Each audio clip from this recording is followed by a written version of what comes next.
നമസ്കാരം. നിങ്ങളുടെ ജീവിതത്തിൽ ഒരുപക്ഷേ നിങ്ങൾ ആത്മാർത്ഥമായി സ്നേഹിക്കുകയും വിശ്വസിക്കുകയും ചെയ്യുന്ന ചിലർക്ക് നിങ്ങളോട് യഥാർത്ഥത്തിൽ അത്ര മതിപ്പോ സ്നേഹമോ ഇല്ലെന്ന് തോന്നിയിട്ടുണ്ടോ? അവർ നിങ്ങളുടെ മുന്നിൽ ചിരിക്കുകയും സൗഹൃദം നടിക്കുകയും ചെയ്യുമ്പോഴും ഉള്ളിൽ മറ്റൊരു വികാരം ഒളിപ്പിച്ചു വയ്ക്കുന്നുണ്ടോ എന്ന് നിങ്ങൾ സംശയിച്ചിട്ടുണ്ടോ? മനുഷ്യബന്ധങ്ങൾ സങ്കീർണമാണ്. എല്ലാവർക്കും എല്ലാവരെയും ഇഷ്ടപ്പെടാൻ കഴിഞ്ഞെന്നു വരില്ല. എന്നാൽ ചില സമയങ്ങളിൽ നമ്മളെ ഇഷ്ടമില്ലാത്തവർ അത് തുറന്നു പറയാൻ മടിക്കുകയും ചിലപ്പോൾ നമ്മുടെ മുന്നിൽ നല്ല സൗഹൃദം അഭിനയിക്കുകയും ചെയ്യും. ഇത് നമുക്ക് വല്ലാത്ത ആശയക്കുഴപ്പങ്ങളുണ്ടാക്കാൻ, ചിലപ്പോൾ വേദനിപ്പിക്കുകയും ചെയ്യാം. പുരാതന ഭാരതത്തിലെ മഹാനായ ചിന്തകനും മനുഷ്യ സ്വഭാവത്തെക്കുറിച്ച് ആഴത്തിൽ പഠിച്ച തന്ത്രജ്ഞനുമായിരുന്ന ആചാര്യ ചാണക്യൻ തന്റെ അർത്ഥശാസ്ത്രത്തിലും ചാണക്യനീതിയിലും മനുഷ്യന്റെ ഈ വൈകാരിക തലങ്ങളെക്കുറിച്ച് വ്യക്തമായി പ്രതിപാദിച്ചിട്ടുണ്ട്. അദ്ദേഹം വെറും രാഷ്ട്രതന്ത്രത്തെക്കുറിച്ചല്ല സംസാരിച്ചത്, മറിച്ച് മനുഷ്യന്റെ യഥാർത്ഥ സ്വഭാവത്തെ തിരിച്ചറിയുന്നതിന്റെ പ്രാധാന്യത്തെക്കുറിച്ചാണ്. ചാണക്യൻ പറയുന്നു, നിങ്ങളുടെ ശത്രുക്കൾക്ക് നിങ്ങളെ വേദനിപ്പിക്കാൻ അത്ര ഒരസൂയാലുവിന് നിങ്ങളെ വേദനിപ്പിക്കാൻ കഴിയും. അപ്പോൾ നമ്മുടെ ശത്രുക്കളായി കരുതുന്നവരല്ല, മറിച്ച് നമ്മുടെ ചുറ്റുമുള്ള നമ്മളെ ഇഷ്ടമില്ലാത്തവരെ എങ്ങനെ തിരിച്ചറിയാം? ഇന്ന് നമ്മൾ ചർച്ച ചെയ്യാൻ പോകുന്നത് നിങ്ങളെ ഇഷ്ടമില്ലാത്തവർ സാധാരണയായി പ്രകടിപ്പിക്കുന്ന 7 ലക്ഷണങ്ങളാണ്. ചാണക്യനീതിയുടെയും പുരാതന വിജ്ഞാനത്തിന്റെയും വെളിച്ചത്തിൽ ഓരോ ലക്ഷണവും എന്താണെന്നും അതെങ്ങനെ നിരീക്ഷിക്കാമെന്നും നമുക്ക് നോക്കാം. ഈ അറിവ് നിങ്ങളുടെ വ്യക്തിബന്ധങ്ങളെ കൂടുതൽ വ്യക്തതയോടെ മനസ്സിലാക്കാനും ആരൊക്കെയാണ് നിങ്ങളുടെ യഥാർത്ഥ സുഹൃത്തുക്കളെന്ന് തിരിച്ചറിയാനും അനാവശ്യമായ മാനസിക സംഘർഷങ്ങൾ ഒഴിവാക്കാനും നിങ്ങളെ സഹായിക്കും. അപ്പോൾ നമുക്ക് തുടങ്ങാം. ഒന്നാമത്തെ ലക്ഷണം, ശരീരഭാഷയിലെ അകൽച്ച.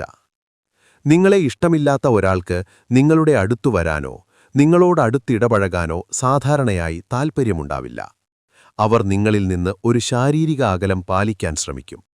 നിങ്ങൾ അടുത്തു ചെല്ലുമ്പോൾ അവർ പതിയെ പിന്നോട്ടു മാറുന്നത് ശ്രദ്ധിക്കുക. അല്ലെങ്കിൽ കൈകൾ നെഞ്ചിൽ പിണച്ചുവെക്കുക, കാലുകൾ അകറ്റിവെക്കുക, ശരീരത്തെ നിങ്ങളിൽ നിന്ന് ദൂരേക്ക് തിരിച്ചു നിർത്തുക. ഇതെല്ലാം അവർക്ക് നിങ്ങളോടൊരുതരം അകൽച്ചയുണ്ടെന്നതിന്റെ സൂചനകളാണ്. ചാണക്യൻ പഠിപ്പിക്കുന്നു, വാക്കുകൾ ചിലപ്പോൾ വഞ്ചിക്കുമെങ്കിലും ശരീരഭാഷ ഒരുവന്റെ ഉള്ളിലുള്ള സത്യം വെളിപ്പെടുത്തും. നിങ്ങളോടൊപ്പം ഇരിക്കുമ്പോൾ അവരുടെ ശ്രദ്ധ മറ്റെന്തെങ്കിലും കാര്യങ്ങളിലോ ആകാം. കണ്ണുകളിലെ ശ്രദ്ധയില്ലായ്മയും ഒരു പ്രധാന സൂചനയാണ്. അവർ നിങ്ങളുടെ കണ്ണുകളിൽ നോക്കി സംസാരിക്കാൻ മടിക്കും, അല്ലെങ്കിൽ വളരെ കുറഞ്ഞ സമയം മാത്രം നോക്കി ഉടൻ നോട്ടം മാറ്റും. ഉദാഹരണത്തിന്, ഒരു ഗ്രൂപ്പ് സംഭാഷണത്തിൽ നിങ്ങൾ സംസാരിക്കുമ്പോൾ ഒരാൾക്ക് നിങ്ങളെ ഇഷ്ടമില്ലെങ്കിൽ അവർ നിങ്ങളെ നോക്കാതെ മറ്റുള്ളവരെ മാത്രം നോക്കി സംസാരിക്കാനോ നിങ്ങളിൽ നിന്ന് ശ്രദ്ധ മാറ്റാനോ ശ്രമിക്കും.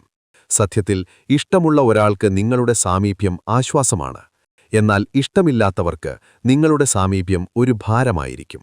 രണ്ടാമത്തെ ലക്ഷണം, അഭിനന്ദനങ്ങളിലെ ആത്മാർത്ഥതയില്ലായ്മ അല്ലെങ്കിൽ അവഗണനയാണ്. നിങ്ങളെ ഇഷ്ടമില്ലാത്ത ഒരാൾക്ക് നിങ്ങളുടെ നേട്ടങ്ങളെ അഭിനന്ദിക്കാൻ മനസ്സുകൊണ്ട് കഴിയില്ല. അവർ നിങ്ങളെ അഭിനന്ദിച്ചാലും അതിൽ ആത്മാർത്ഥതയുടെ ഒരു കുറവ് കാണാം. ഒരു മന്ദാഹാസമോ സന്തോഷമോ അവരുടെ വാക്കുകളിലോ മുഖത്തോ പ്രതിഫലിക്കില്ല. ചിലപ്പോൾ അവർ അഭിനന്ദനങ്ങൾക്കു പകരം നിങ്ങളുടെ നേട്ടങ്ങളെ തരം താഴ്ത്താനോ അതിന്റെ പ്രാധാന്യം കുറയ്ക്കാനോ ശ്രമിക്കും. അത് ഭാഗ്യം കൊണ്ട് കിട്ടിയതല്ലേ, അത് ആർക്കു വേണമെങ്കിലും ചെയ്യുമായിരുന്നല്ലോ എന്ന മട്ടിലുള്ള പ്രതികരണങ്ങൾ ശ്രദ്ധിക്കുക. കൂടുതൽ വ്യക്തമായി പറഞ്ഞാൽ, അവർ നിങ്ങളെ പൂർണ്ണമായി അവഗണിച്ചെന്നും വരാം. നിങ്ങളൊരു പുതിയ കാര്യം പറയുമ്പോൾ അവരത് കേൾക്കാത്ത മട്ടിൽ പെരുമാറാം, അല്ലെങ്കിൽ വിഷയത്തിൽ നിന്ന് വ്യതിചലിച്ച് മറ്റെന്തെങ്കിലും സംസാരിക്കാം. ഒരു ഉദാഹരണം പറയാം.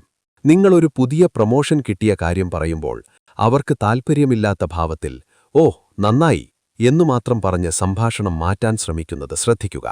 പുരാതന ഗ്രന്ഥങ്ങൾ പറയുന്നു, യഥാർത്ഥ സ്നേഹം അസൂയ അറിയുന്നില്ല, അത് മറ്റൊരാളുടെ സന്തോഷത്തിൽ സന്തോഷിക്കുന്നു. നിങ്ങളോടുള്ള ഇഷ്ടക്കേട് അസൂയയുടെ രൂപത്തിലും പ്രത്യക്ഷപ്പെടും. മൂന്നാമത്തെ ലക്ഷണം, സംഭാഷണത്തിലെ താൽപ്പര്യമില്ലായ്മയും ചുരുക്കിയുള്ള മറുപടികളും. നിങ്ങളെ ഇഷ്ടമില്ലാത്ത ഒരാൾക്ക് നിങ്ങളുമായി സംസാരിക്കാൻ അധികം താൽപ്പര്യമുണ്ടാവില്ല. നിങ്ങളൊരു സംഭാഷണം തുടങ്ങാൻ ശ്രമിച്ചാൽ അവർക്കതിൽ പങ്കുചേരാൻ മടിയായിരിക്കും. ചോദ്യങ്ങൾ ചോദിച്ചാൽ അതെ, ഇല്ല, ഓക്കെ എന്നിങ്ങനെ ഒറ്റ വാക്കിലോ വളരെ ചുരുക്കിയോ മറുപടി നൽകി സംഭാഷണം അവസാനിപ്പിക്കാൻ ശ്രമിക്കും. അവർ നിങ്ങളുമായി ഒരു സംഭാഷണം ദീർഘിപ്പിക്കാൻ ഇഷ്ടപ്പെടില്ല. സംഭാഷണത്തിന്റെ ഒഴുക്ക് നിങ്ങളിൽ നിന്ന് അകറ്റാൻ അവർ ശ്രമിക്കും. ഒരു ഉദാഹരണം പറയാം. നിങ്ങളൊരു യാത്രയെക്കുറിച്ച് ചോദിക്കുമ്പോൾ പോയിരുന്നോ എന്നു മാത്രം പറഞ്ഞു നിർത്തുന്നു. കൂടുതൽ വിവരങ്ങൾ പങ്കുവയ്ക്കാൻ അവർക്ക് താൽപ്പര്യമില്ല. ഇവിടെ ചാണക്യന്റെ ഉപദേശം ശ്രദ്ധിക്കുക. ഒരു മനുഷ്യന്റെ വാക്കുകൾക്ക് അവന്റെ ഹൃദയത്തിന്റെ പ്രതിധ്വനിയുണ്ടാകും. ഹൃദയത്തിൽ സ്നേഹമില്ലെങ്കിൽ വാക്കുകൾക്ക് ജീവനുണ്ടാവില്ല. നിങ്ങളോടുള്ള താൽപ്പര്യമില്ലായ്മ അവരുടെ സംഭാഷണ രീതിയിൽ നിന്ന് വ്യക്തമാകും. 4ാമത്തെ ലക്ഷണം, നിങ്ങളെ ഒഴിവാക്കാൻ ശ്രമിക്കുന്നത്. നിങ്ങളെ ഇഷ്ടമില്ലാത്തവർക്ക് നിങ്ങളുടെ സാമീപ്യം അരോചകമായിരിക്കും. അതുകൊണ്ട് അവർ നിങ്ങളോടൊപ്പം സമയം ചിലവഴിക്കുന്നത് പരമാവധി ഒഴിവാക്കാൻ ശ്രമിക്കും. അവർ ഗ്രൂപ്പ് മീറ്റിംഗുകളിൽ നിന്നോ പാർട്ടികളിൽ നിന്നോ അല്ലെങ്കിൽ പൊതുവായ ഒത്തുചേരലുകളിൽ നിന്നോ ഒഴിഞ്ഞുമാറാം. ഇനി വരുകയാണെങ്കിൽ പോലും അവർ നിങ്ങളുമായി അടുത്തിടപഴകാതെ മറ്റുള്ളവരുമായി മാത്രം സംസാരിക്കാനോ ഒഴിഞ്ഞ കോണിൽ ഒതുങ്ങിക്കൂടാനോ ശ്രമിക്കും. നിങ്ങളുടെ ഇക്ഷണങ്ങൾ അവർ നിരസിക്കുകയോ അവസാന നിമിഷം ഒഴിവുകഥകൾ പറഞ്ഞ് ഒഴിവാകുകയോ ചെയ്യാം. ഉദാഹരണത്തിന്, നിങ്ങൾ ഒരു സിനിമയ്ക്ക് ക്ഷണിക്കുമ്പോൾ അവർ തിരക്കിലാണെന്ന് പറയും. എന്നാൽ കുറച്ചു ദിവസങ്ങൾ കഴിഞ്ഞാൽ അവർ അതേ സിനിമ മറ്റാരുടെയെങ്കിലും കൂടെ കണ്ടു എന്ന് നിങ്ങൾ അറിയുന്നു. ഇത് നിങ്ങളോടുള്ള ഇഷ്ടക്കേടിന്റെ വ്യക്തമായ സൂചനയാണ്. പഴമക്കാർ പറയും, ഒരാൾക്ക് നിങ്ങളോടുള്ള സ്നേഹം അവൻ നിങ്ങളോടൊപ്പം ചിലവഴിക്കുന്ന സമയത്തിൽ പ്രതിഫലിക്കും. 5ാമത്തെ ലക്ഷണം, നിങ്ങളെക്കുറിച്ച് പിന്നിൽ പറയുന്നത്. നിങ്ങളെ ഇഷ്ടമില്ലാത്തവർക്ക് നിങ്ങളുടെ മുന്നിൽ നന്നായി പെരുമാറാൻ കഴിഞ്ഞെന്നു വരും. എന്നാൽ നിങ്ങളുടെ അഭാവത്തിൽ അവർ നിങ്ങളെക്കുറിച്ച് നെഗറ്റീവായ കാര്യങ്ങൾ സംസാരിക്കാൻ സാധ്യതയുണ്ട്. അവർ നിങ്ങളുടെ തെറ്റുകൾ പെരുപ്പിച്ചു കാണിക്കുകയോ നിങ്ങളുടെ നേട്ടങ്ങളെ വില കുറച്ചു കാണിക്കുകയോ ചെയ്യാം. ഇത്തരം സംസാരങ്ങൾ പലപ്പോഴും മറ്റാളുകളിലൂടെ നിങ്ങളുടെ ചെവിയിലെത്തിയെന്നും വരാം. ഇത് അവരുടെ അസൂയയുടെയോ നിങ്ങളോടുള്ള വെറുപ്പിന്റെയോ പ്രതിഫലനമാണ്. അവർക്ക് നിങ്ങളുടെ സന്തോഷത്തിൽ സന്തോഷിക്കാൻ കഴിയില്ല. അതുകൊണ്ട് നിങ്ങളെ താഴ്ത്തിക്കെട്ടാൻ ശ്രമിക്കും. ഒരു ഉദാഹരണം നോക്കൂ. നിങ്ങളുടെ ഒരു സുഹൃത്ത് നിങ്ങളില്ലാത്തപ്പോൾ അയാൾ നിങ്ങളെക്കുറിച്ച് ഇങ്ങനെ പറഞ്ഞു എന്ന് പറയുന്നുണ്ടെങ്കിൽ അതൊരു വലിയ സൂചനയാണ്. ചാണക്യൻ മുന്നറിയിപ്പ് നൽകുന്നു. ഒരാളുടെ ശത്രുവിനെ തിരിച്ചറിയാൻ അവൻ നിങ്ങളെക്കുറിച്ച് മറ്റുള്ളവരോടെങ്ങനെ സംസാരിക്കുന്നുവെന്ന് ശ്രദ്ധിക്കുക. 6ാമത്തെ ലക്ഷണം, സഹായം നൽകാനുള്ള വിമുഖത. നിങ്ങളെ ഇഷ്ടമില്ലാത്ത ഒരാൾക്ക് നിങ്ങളെ സഹായിക്കാൻ താൽപ്പര്യമുണ്ടാകില്ല. നിങ്ങളൊരു സഹായം ചോദിക്കുമ്പോൾ അവർ ഒഴികഴിവുകൾ പറഞ്ഞ് ഒഴിഞ്ഞുമാറാം. അല്ലെങ്കിൽ സഹായം നൽകിയാൽ പോലും അതിൽ ആത്മാർത്ഥതയുണ്ടാവില്ല. വളരെ കുറഞ്ഞ താൽപ്പര്യത്തോടെയോ മുഖത്ത് അതൃപ്തി കാണിച്ചുകൊണ്ടോ അവർ അത് ചെയ്യാം. അവർക്ക് നിങ്ങളെ ബുദ്ധിമുട്ടിക്കാൻ സന്തോഷമുണ്ടാകും. അതുകൊണ്ട് നിങ്ങളുടെ ആവശ്യങ്ങളിൽ നിന്ന് ഒഴിഞ്ഞുമാറും.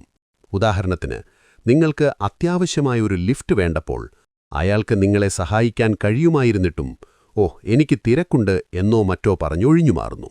അതേസമയം മറ്റൊരാൾക്ക് അയാൾ ഉടൻ സഹായം ചെയ്യുന്നു.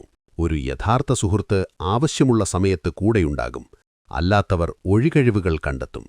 7ാമത്തതും അവസാനത്തേതുമായ ലക്ഷണം, നിരന്തരമായ വിമർശനവും താഴ്ത്തിക്കെട്ടലും.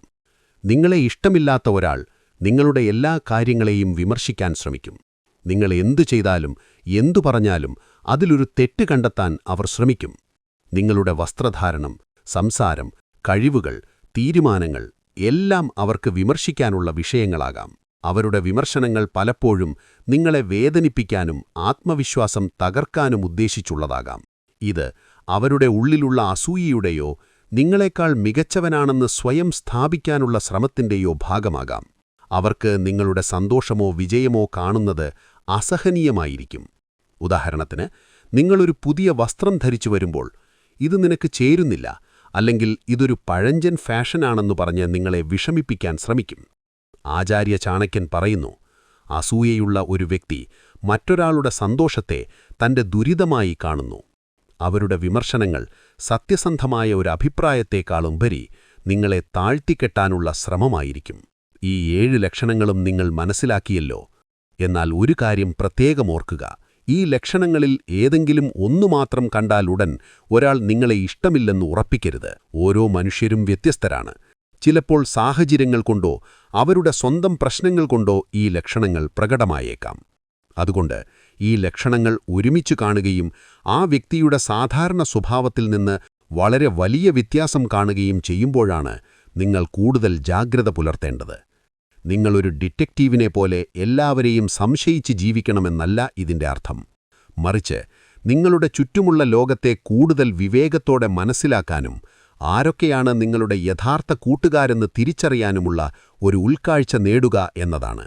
ചാണക്യന്റെ ഒരു അമൂല്യമായ ഉപദേശം ഇതാണ്: ഒരു യഥാർത്ഥ സുഹൃത്ത് നിങ്ങളോടൊപ്പം സന്തോഷത്തിലും ദുരിതത്തിലും നിലകൊള്ളും, അല്ലാത്തവർ സന്തോഷത്തിൽ മാത്രം നിങ്ങളോടൊപ്പമുണ്ടാകും.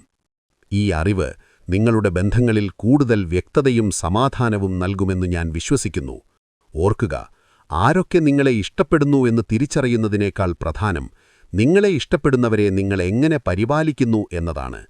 ഈ വീഡിയോ നിങ്ങൾക്ക് ഉപകാരപ്രദമായെങ്കിൽ ദയവായി ലൈക്ക് ചെയ്യുക, നിങ്ങളുടെ സുഹൃത്തുക്കളുമായി പങ്കുവയ്ക്കുക, ഈ ചാനൽ സബ്സ്ക്രൈബ് ചെയ്യുക.